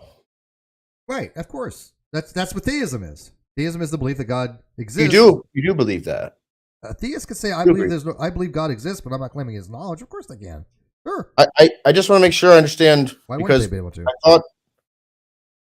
I thought I heard you say that knowledge. You're saying that belief is knowledge is a subset of belief. Yes.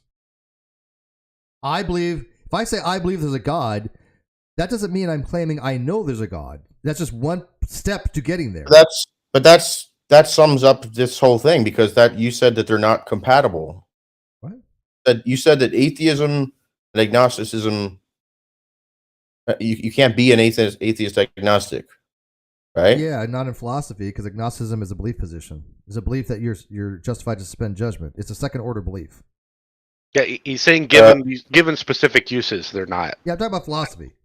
But let me get back to this. This is what I have on the chalkboard, because I want to muddle through this real quick. So we all agree, even if arguendo, the top line is correct. Okay. Now I put parentheses around the second part of it, the conjugate. Why? Because I want to treat that as an object. That object cannot be changed. Okay. Because if you're going to do quadrants, it has to remain the same. So in your uses, Kevin, you've changed it now to not BP, which means you've changed that object, which means you now have two variants in the same diagram, which is not how you can do math. You can only change one of them, which would be the negation on the predication of knowledge. So either you can have not KP and have that as B not P, or you can have K not P, B not P. So the second line here, the middle line here, you're changing two things, two conjuncts, which is mathematically incorrect. The third option would be not KP, which is somebody who does not believe God does not exist, or God exists, and believes the P to be false, which is atheism. So the only way you can make this system work is if you're consistent and that atheism is the positive case in both Gnostic and Agnostic Atheist. That's the only way you can make this work, because if not, you're changing that object, which is mathematically incorrect. Can everybody see what I just did? Can everybody? Well, I see what you did, but I mean, even though the spelling and the sound's the same, the word atheist in those two examples are different words. Well, they connote different things, right? The second example, the atheist connotes just merely does not believe. In the third example, it connotes the position believes P is false, correct? Okay, so correct me if I'm wrong. So it's not that the description given that usage is wrong. It's that if you put both of those in the same graph, you're basically equivocating. Yes, yeah, exactly. Because look, let's say you just start off with the second line, right? Let's say you start off with an object, not BP. So Gnostic Atheist, you have not K, not P, and not BP, which is true, but it also holds B, not P. You have to, because knowledge is a subset of belief. So in order for Gnostic Atheism to make sense, atheism must be in the positive case condition. There is no way around that. And no atheist has ever shown otherwise. And this is why when I'm talking about on Facebook with these atheists, they have no idea what the hell they're talking about, because they will not be able to argue the simple logic is wrong because they don't understand it, even though I've explained it a million freaking times. In Gnostic Atheist, atheism has to be held positively because it's a precondition for knowledge. And if that's the case, then you have to be consistent in the other quadrant and have atheism as the positive case. And if that's the case, then agnostic atheism just reduces to just atheist. You don't need the knowledge part. It's superfluous. It adds nothing, because knowledge is not relevant when it comes to theism or atheism. They're not knowledge positions. Can you give me 1 second, though? Talk amongst the shelves. Go ahead and I'll be right back. Did he ask us to talk amongst ourselves? Yeah, I mean. Wait, do either of you have questions? I mean, I made a giant tower, basically a giant map, mapping out all the different positions. Well, I am very much atheist. Steve and I, we had some interaction in a Facebook group. I think it was early this year, actually. Yeah, and I come to realize that I do in fact have a burden of proof. I can never meet it, but I can justify it. If somebody asks you, do you know if there isn't a God? No, I don't have to, but I certainly believe that there isn't. And at the same time, I like to perform a thought experiment.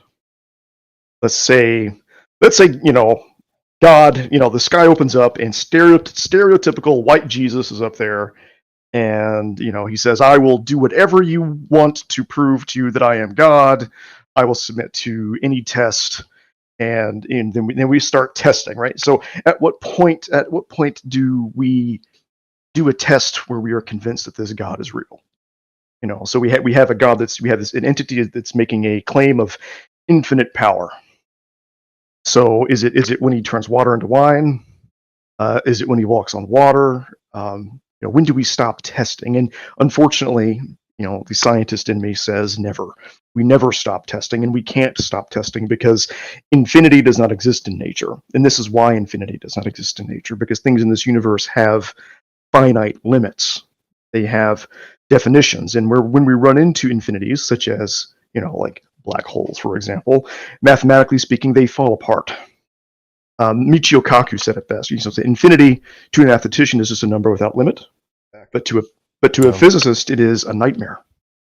That's true. Yeah, physics, mathematical equations don't like infinities. Nope. And I'm not even convinced actual infinities exist. I think there's good reason to suggest they don't exist, but it's a very complicated subject. Yeah, I mean, there's a good case that all of existence is quantized, so there's actually a smallest something can be, or largest. Simulation theory. That would be consistent with simulation theory. Oh, I love simulation theory. There's a lot of good evidence for simulation theory. You know what's sad? There is some evidence for simulation theory. I cannot deny that. Nick Brostrom's arguments are very, very, very interesting to say the least. And going with the quantum, understanding, it is possible. It may be improbable about living in a simulation using his arguments, but I don't know. I'm not convinced of simulation theory. But anybody who dismisses simulation theory outright has never really looked into it, because there are some really good reasons to accept it. I love simulation theory just because if I can get an atheist to believe it, I can point out that means there has to be a God. Well, there has to be some agent, some intelligent agent. Yeah. Is it a God that you would recognize? Right. It'd be so beyond what we would ever be able to apprehend. But it's so funny. I had atheists arguing against the holographic principle, and you tell them that we're a hologram and they think you're an idiot. I'm like, this is basic physics, though. I mean, hologram principle that we're holograms is pretty well accepted among every physicist that I talk to. It's pretty well commonly accepted, and yet they don't understand the subject matter, so they think it's some kind of weird woo woo shit, right? And holographic principle is not woo, and simulation theory is related to that in some ways. I mean, think about this: if we are living in a simulation, then all the fine tuning is parameters of the processor. The speed of light is a hard parameter of the processor. That's why we can't go faster than the speed of light, because whatever simulation we're being run on, that's a limiting factor that's been hard coded into the system. And so natural fine tuning is very, very related to simulation theory of why not just the constants the way they are, but even the most fundamental things with energy densities of the universe. Have you guys ever heard of what's called the catastrophe, vacuum catastrophe? I have not heard of vacuum. Oh, when there was a false resting level. Yeah, for a field, and then it drops off. Yeah, the metastable false vacuum. So there was what's called the black body catastrophe, radiation catastrophe, dealing with black body radiation. That was resolved because of quantum. But now they have another thing that's unresolved called the vacuum catastrophe, which, given the energy density of the universe, given the expansion rate of the universe should be doubling in size every microsecond, but it's not. It's doubling every 10 billion years. The amount of energy density in the universe isn't what it should be based upon the cosmological constant, which Einstein thought was a fudge factor, right? He just threw it in there. He's like, hey, I want to make this work out, so I'm going to throw this fudge factor in there called the cosmological constant. And he called it the greatest blunder of his day, not realizing that he was actually right, that the cosmological constant is having to do with the energy density, dealing with the expansion of the universe for dark energy. And so all this is consistent with what we expect with a simulation, believe it or not. So, yeah, when people just poo-poo these theories away, I can't take them seriously, because they've never really done any kind of reading on it to go, there is some reasons for this. Now, I'm not, like I said, I don't accept simulation theory, but I don't dismiss it by fiat either, because the reasoning is pretty good, actually. I do enjoy it when theists, particularly evangelical Christians, try to invoke simulation theory. It's like, well, if you're living in a simulation, that means there must be a God. And I said, well, does that mean you're saved through grace of Jesus Christ? It would be the God. It would be the God. Yeah. Yeah. It's like, wait, are you sure about that? Yeah, and like I said, I'm moving even more away from a lot of that stuff. I mean, I am probably now at the position where I can say confidently that all the versions of Christianity I hear out there, I think are false. Do I think Christ lived? Yeah, I'm not a mythicist. I do think there was somebody named Christ, but I think that was he divine? I believe that was false. And so does that move me more toward atheism to some people? Possibly. But again, when I'm talking about suspending judgment, I'm talking about any kind of divine grounding when it comes to some kind of metaphysical necessity from which all contingencies flows. That's kind of how I'm using God. But as far as the Christian God, I would probably have to go. I would probably say that the Christian God is false under pretty much every recognizable version of them that I've heard. Does that make sense? Do you guys feel the same way? I'm sorry, I had some stuff going on in the background. Yeah, I don't think any version of Christianity is correct. Yeah. Well, yeah, that's given. But do you think that they're all false? I mean, I think that all the ones that I mean, I don't think Christianity makes sense to me. I think it has to be false. That does have some very strong words. Oh, it has to be. So I try to reserve it. I think there are some very generic versions that are possible. Yeah, and then there's a lot that just aren't. Yeah, that's true. But I mean, there's just some versions that are just, for example, speaking in tongues and Pentecostal. I think that's all bullshit. So those versions of Christianity, it's either their understanding of their God is wrong and they're just full of shit, or that particular God does not exist. So that's kind of my epistemic reasoning for that. Because I mean, I think that speaking in tongues is bullshit. I think that faith healing is bullshit. I think that psychics are bullshit. And I'm willing to make those claims. This is why I see atheists out there not willing to put forth their beliefs. It drives me nuts. They're like, I just lack a belief. Do you lack a belief in faith healers? Do you lack a belief in psychics? Does anybody here believe in psychics? I'm just curious. Sorry, the way you phrase that? No. I mean, I don't, but that's just the way you said it. I mean, I'm very much against psychic people. I think they're con men. I think they actually try to get grip for people. But there are people that believe in psychics. But I believe psychics is false. I believe it's bullshit. Yeah, it is bullshit. Yeah. I don't know. When I was 6, I was pretty sure my grandmother was psychic. Well, she always yeah, she always knew exactly what I was doing. That's just called mother intuition. But I mean, Kevin, do you believe that psychics are BS? Well, what I was about to say was, it sounded like you just said that you believe that the Christian God is false. So why aren't you an atheist then? Why don't you? Because again, I'm using the when we talk about the complexities of these topics from a philosophical standpoint, one of the possibilities of a necessary being is something that has intentional states, and there are some arguments that if there is a necessary being that exists, which may be the case, it has intentionality, I'm going to consider that to be a god. What that is, I have no idea. But it certainly is just as much plausible as it is a brute fact or infinite regress. I have no ability to differentiate between the three possible Munchausen, I guess, positions. For the most part, they're almost like a Munchausen trilemma. Either there's infinite regress, there's a brute fact, or there's a necessary being from which all things are contingent stem from. I don't know really of any other options. And I don't see any evidence moreover for any of them. It would just be a guess at this point. Which one? You just have a bigger definition of what God is as opposed to some kind of narrow theological idea. Yeah, but I'm interested in the subject matter, so I take it from a much broader perspective. And that's why when you try to read a lot of theist writings on God, they get very complex very, very, very quickly. Much more than I'm able to even understand.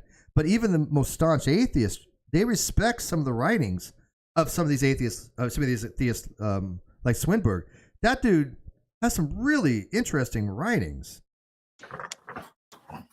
So, yeah. So in that aspect, I'm agnostic. But when I have an evangelist tell me that I'm going to go to hell if I don't believe in God, I tell him to fuck off.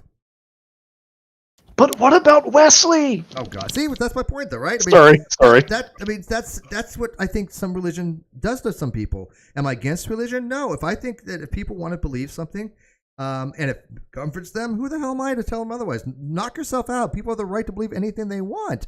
But when they put it into society in the form of government and they make laws according to it, then I say no. I'm a secularist.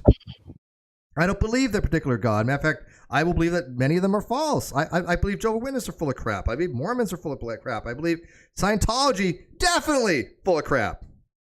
But I don't know why so many atheists are so hesitant to say anything like that. They'll say, I only lack a belief in God, but they're saying, oh, well, faith healers are false. Why don't you lack a belief in faith healers then? That's a really good question. Well, there are a lot of things that we do lack a belief in. It's not like it's a common thing, you know. But you lack a belief because of one of two positions. You believe it false, or you have no position either way. We've already established this logically. Do you merely lack a belief in faith healers, or do you believe it's false, or do you have no position either way? There's only two options. If you lack a belief, which one are you? So, okay, but if you lack a belief, sorry,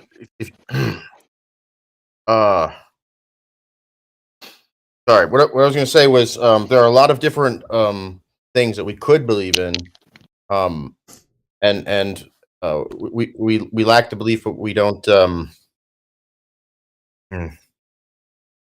Hold on, my brain's not working right now. I just had a puff of some pot. Yeah. But you lack a belief. If I say I lack a belief psychics are real, it's because either one, I believe psychics are false, or two, I have no position either way. My position is psychics are false, therefore I lack a belief. Is that your position? I think that most of them are probably false. Not my question. My question is, I state psychics are false. All of them, categorically. All of them are false. Is that your position? No. Okay, so you don't believe all psychics are false? I don't. How about faith healers? Do you believe all faith healers are false? I don't know. Okay. How about flat Earth? Do you believe flat Earth is false? Yes. Oh, there we go. Okay, so you really so we got a position. So you lack a belief the Earth is flat because you believe the flat Earth is not flat. You believe that it's round. Therefore, you lack a belief the Earth is flat. Now, there are people out there that are flat Earth skeptics. They do not say the Earth is flat, but they do not say it's round either. They have no position either way. What do you think of them?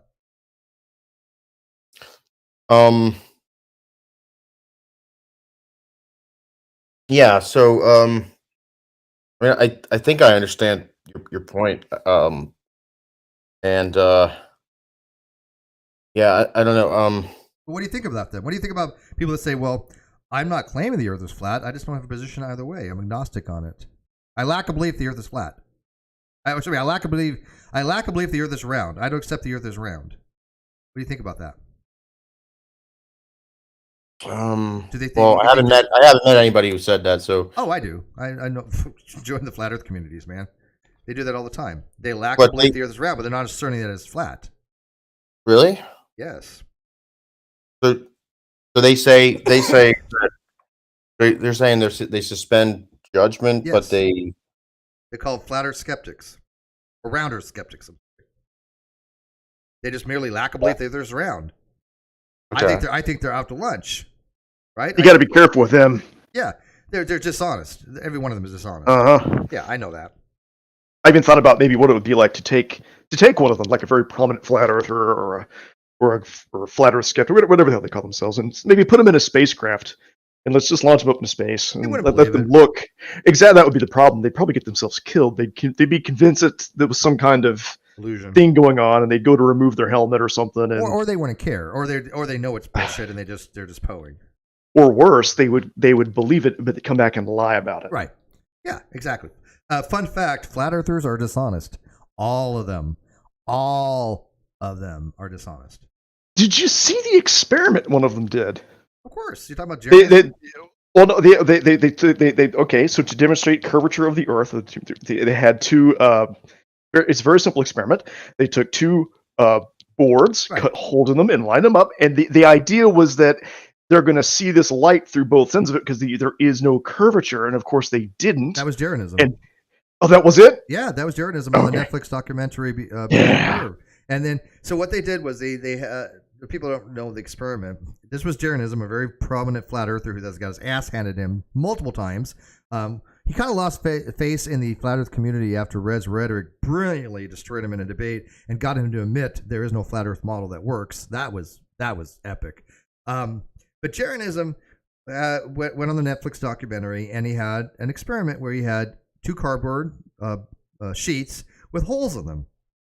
And one he would have, at his position, and then one he would have some off in the distance. Now, if the Earth is flat and you shine a flashlight through both holes, it should just be a line, and you should be able to see it. Let's say like at 80 feet off the water line. Okay, that makes sense. If the Earth is flat and you have 2 cardboard piece of panels and they have a hole in it, and each hole is 8 feet off the ground, you shine a light through one of them, it should go straight through because light is linear, and you should be able to see it. But if the Earth is curved, it'll be below the horizon, or at least much lower than 8 feet, and you would have to raise it higher in order to see the light.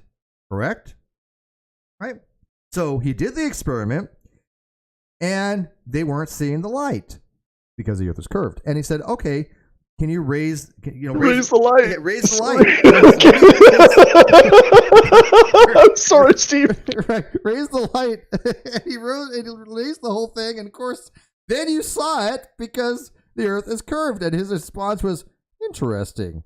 Because he just demonstrated the Earth was not flat, and you still have flippers going, "Oh, the Earth is flat." When the flat Earthers debunked their own position. It's so funny because he had a proper experiment, he had proper controls of the experiment, and he had the proper falsification condition. He actually did it right. It's a really good experiment. It's just his position is wrong. And he falsified his own position by his own experimentation and no way out because it was his own experiment that disproved him. Oh my God! That's why I've always said Jeranism is just a hack. But here's the thing. Let me ask you this: Jeranism, knowing that he's a hack, he knew this experiment would fail, would he not? I don't think he knew. How would he not? Because, like I said, he doesn't. He doesn't believe his own bullshit. I find that a lot of flat earthers, for them, it's theological. That's true. And it is. They don't like how science has intruded on certain matters of faith. And this is why young earth creationism is a thing. So I met Ken Ham. He came to my church. I used to go to a church called Portal Memorial Baptist Church here in Lexington, Kentucky. I've actually been to the Ark Encounter out there, and I got to tell you, it doesn't matter if you give them money or not. They've got churches piling on. It doesn't fucking matter. It's overwhelming as hell, I imagine. Oh, it is, but it's hilarious. It's so. I'm saddened by it. If I would be at the Ark, I'd be like, "Oh my God, these people are so sad." That's why that's when I would move to full on atheist. I'd be like, "This is wrong. This God does not exist. Young Earth creationism is wrong. If a God is contingent upon the Earth being 7,000 years old, then that particular God does not exist because the Earth is not 7,000 years old. It's 4.54 billion." The self-contradictions are rampant. Like, for example, they believe that, why didn't Moses have to save insects and arthropods and other things like that? It's because they don't breathe air the way you and I do. And then literally the next exhibit is Moses had to preserve these moths and flies for animals that could eat them. And it was just like, really? Insects still breathe through their exoskeleton. They still have pits that they breathe through. Yeah, but that's why that's why young Earth creationism exists. Because it's a ministry. It's religious. Yeah. It's a ministry that exists to counter. I don't know. They want a literal biblical interpretation in order to better spread their version of the gospel. And it is a church. But there are people that one will admit is faith based, and it's true. They actually believe it. Like Dr. Safadi actually believes it, but Dr. Safadi actually knows the science as well. And he will correct younger creationists.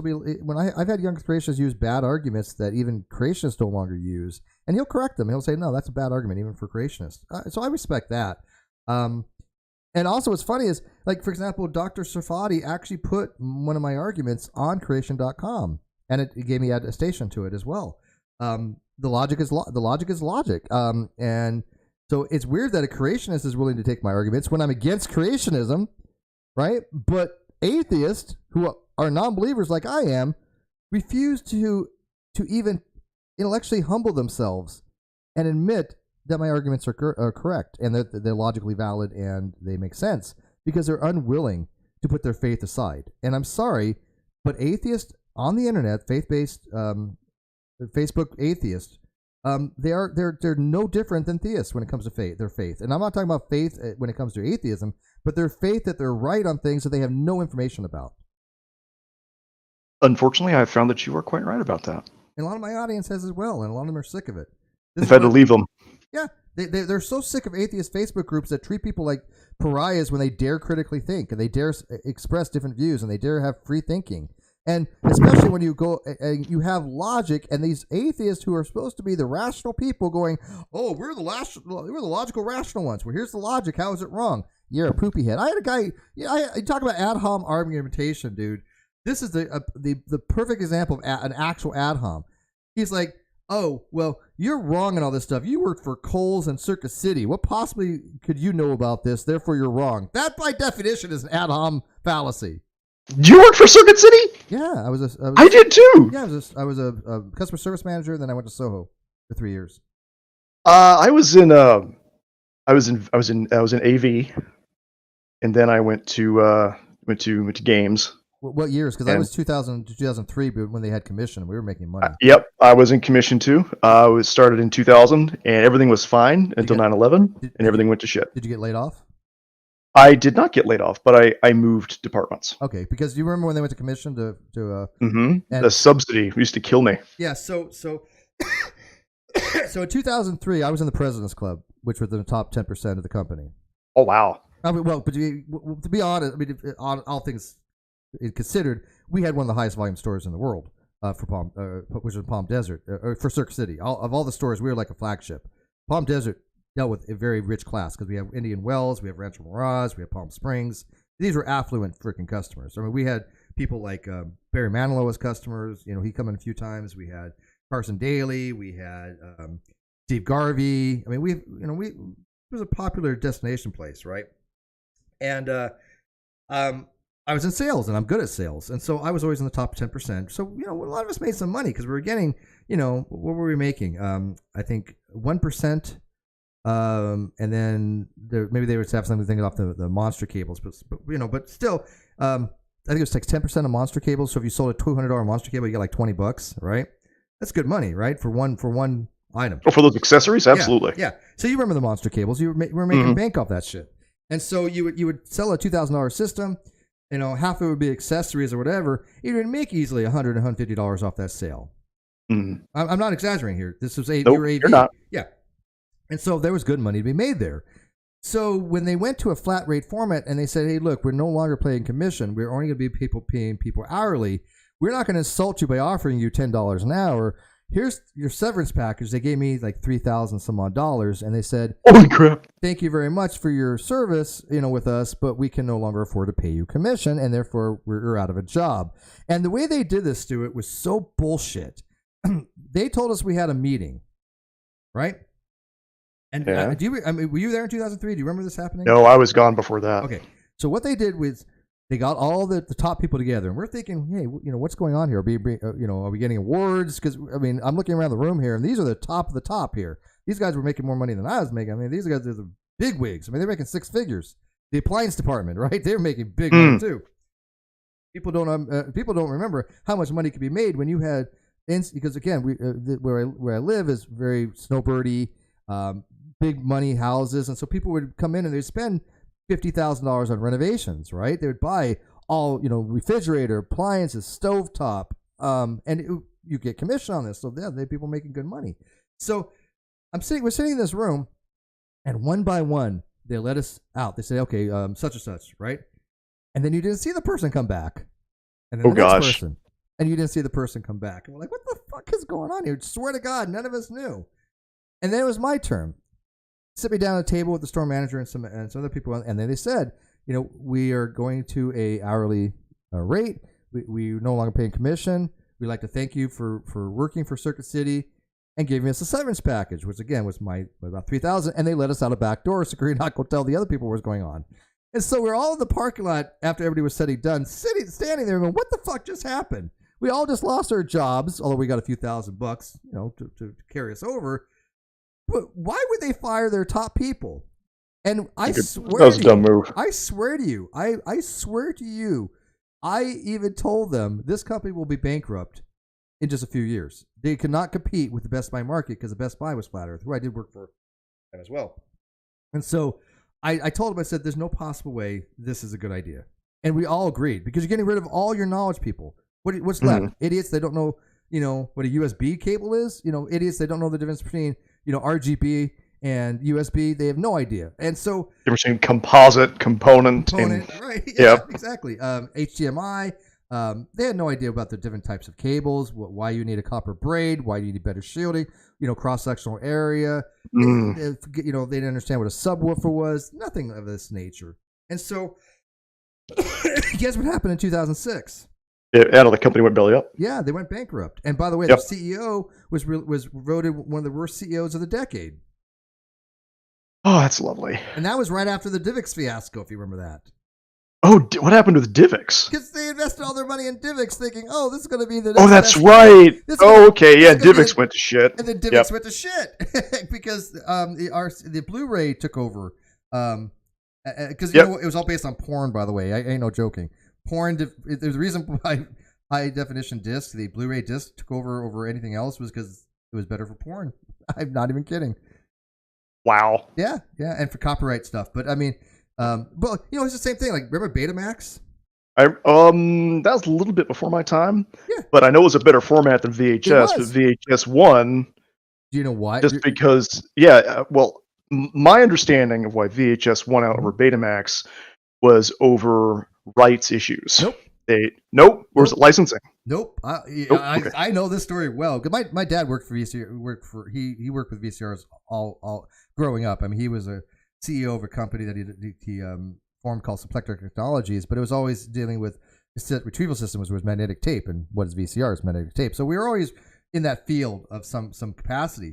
No, the reason why VHS won is because VHS could record longer and it would not cut off the last couple of minutes of the show like Beta would.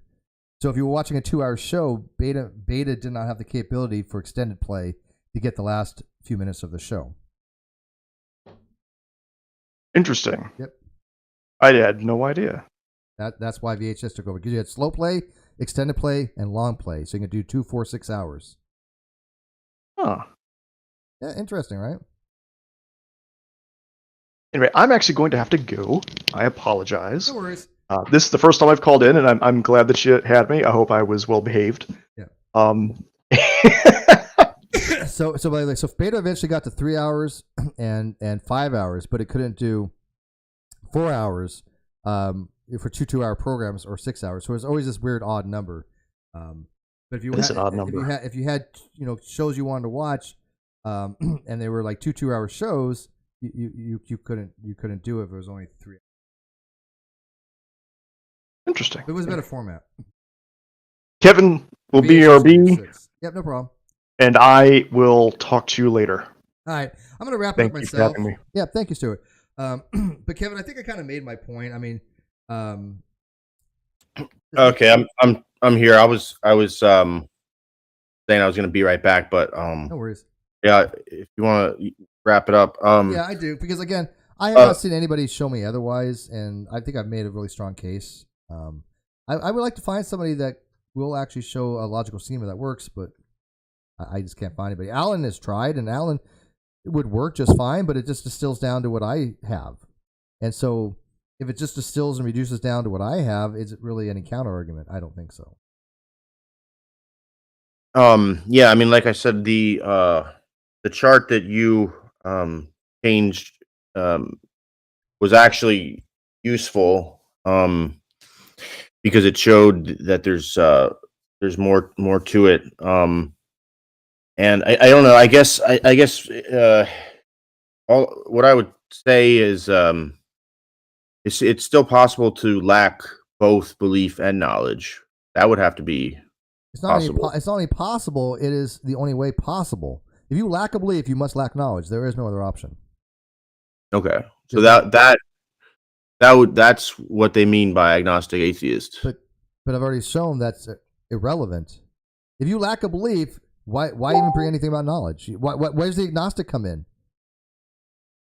What are you modifying? So then your point is that an atheist has to be a strong atheist. For that diagram to make sense, yes. To be unambiguated, it has to be positive. And I've proven that multiple times. So that's I'll take a look at it because I have to think about it. And even Matt Dillahunty agrees with that. So what does that tell you? Matt actually agrees that for agnostic atheist to make sense, it has to be in the positive case. This is why he doesn't use it, because he doesn't hold atheism as a positive case. But he recognizes for that chart to make sense, because people have explained it to him ad nauseum using my arguments, but they didn't tell him they were my arguments because then he wouldn't have listened, obviously. But in order for that chart to make sense, it could only make sense in the positive case. Just like theism would only make sense in the positive case. It wouldn't make sense to say, I lack a belief God exists, and I don't claim God exists. Because if you lack a belief there is no God, you're not making any knowledge claim anyways. Right? If I say, I lack a belief there's a God, I'm not making any knowledge claim toward anything else. I can't, because there's nothing being modified there. But a theist would say, I lack a belief there is no God. Right? I mean, he lacks a belief there is no God. But the only way that chart makes sense if you have theism as a belief that God does not exist. It makes no sense if theism is in the weak condition. So if it makes no sense theism in the weak condition, why would you have the same for atheism? There's no difference. If it doesn't make sense for theism, it shouldn't make sense for atheism. The logic is the same. It's just, instead of being on P, it's on not P. This is what I'm trying to convince atheists to understand. Semantic content is irrelevant. And they won't talk about the logic because the logic refutes them. And they just by some kind of faith think that they're right. But they're not. And the people that are in the know, the people that do read these things, can explain it to them. Myself, Joe, Trolley Dave, Benjamin Speed Watkins, Ozymandias, any of them can explain why their reasoning is flawed. But they just make these weird allegations because they don't want to have to address the actual logic. And that's my challenge to agnostic atheist, for them to develop a system that works. And they won't be able to do it, I don't think, but I'm willing to at least evaluate it. So I appreciate you coming on, Kevin, at least attempting. But I want you to think about really what I said about why you're what mathematically, if you have Gnostic atheist where it has to be the belief, why you cannot change two objects by the next quadrant. You can only change one object, and that object is a negation on the knowledge predication. If you're only changing the one thing from Gnostic to agnostic, atheism must be the same thing, or else you have what's called equivocation, and you're using atheism two different ways. That's my main argument. One of my main arguments against it. That's not the only one. But that should be sufficient enough to any atheist going, God damn it, Steve's right. Mathematically, he's right. Agnostic atheism only makes sense in the positive case, because I'm modifying something, meaning that it must be positive to modify. Anyways, I'm done for the night, man. My throat's shot. I'm still coughing. I took some cough medicine, but it's wearing off. And I hate being sick. I hate freaking Christmas time. I hate this season. And the month has been freaking just when it comes to that to me. Other than that, at least I've lost weight, dude. I'm down to 2 or 2.5. Oh, that's cool. Or 2.2 or 6, that's what it was. But that's good. I'm also trying. I'm doing the same thing, and I'm counting my calories and having to cut, and so I have to kind of discipline myself to eat less. And I was counting calories for the longest time, but then this month I just got sick, and that did it for me because I wasn't able to really eat much. So, Instealer says simulation theory is bunk. Well, that's cool. Let him to argue that one day. I'll be interested in that because, like I said, I don't accept it, but I can't say simulation theory is bunk. It actually is a well written paper by Nick Brostrom. So I've read it. Have you read it, by the way? Have you read Nick's work on simulation theory? No. Yeah. It's something very difficult to just poo away. Somebody asked non-sexual on Friday. Yeah, I had to move it to Friday because I couldn't get a hold of Nikki in time. I still want to do the death and dying thing, but since I feel like I was death and dying today, I was like, I can't do it. It wouldn't be fair to you guys to do a non sequitur show and not give it my all, because I'm trying to put forth more effort. So hopefully, new month, December, I'll be able to have a fresh start, be able to get back on the old stream train, and go from there. So, all right, guys. All right, Kevin. Okay. Well, thank you, buddy. I will give you props, dude. And I mean this very, very, very sincerely, whether we agree or disagree. I respect, because you were able to come in and try to articulate position, and at least discuss the topic much, much more than any other atheist in those Facebook groups. So huge props to you on that. And let them know that they're all cowards for not facing me and not even attempting to make an argument. You're not a coward, and I respect that. Okay. All right, bud. All right. All right, I'm have a good night. And go to bed. Good night, guys.